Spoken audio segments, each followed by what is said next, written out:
الحمدللہ نحمدہ و نصلی علی رسول کریم۔ سیرت ابن اسحاق میں ہے کہ حضرت عوف اشجعی رضی اللہ عنہ کی لڑکی حضرت سالم رضی اللہ عنہ جب کافروں کی قید میں تھی تو حضور صلی اللہ علیہ وسلم نے فرمایا ان سے کہلوا دو کہ بکثرت لا حول ولا قوت الا باللہ پڑھتے رہیں۔ ایک دن اچانک بیٹھے بیٹھے ان کی قید کھل گئی اور یہ وہاں سے نکل بھاگ کو ان لوگوں کی ایک اونٹنی ہاتھ لگ گئی جس پر سوار ہو لیے۔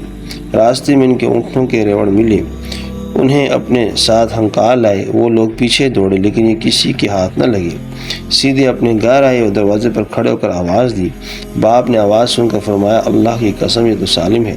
ماں نے کہا ہائے وہ کہاں، وہ تو قید و بند کی مصیبتیں جھیل رہا ہوگا۔ اب دونوں ماں باپ اور خادم دروازے کی طرف دوڑے، دروازہ کھولا، دیکھا تو ان کے لڑکے حضرت سالم رضی اللہ عنہ ہیں اور تمام انگنائی اونٹوں سے بھری پڑی ہے۔ پوچھا کہ یہ اونٹ کیسے ہوئی، واقعہ بانگے؟ فرمایا اچھا ٹھہرو، میں حضور صلی اللہ علیہ وسلم سے اس کی بابت مسئلہ دریافت کر رہا ہوں۔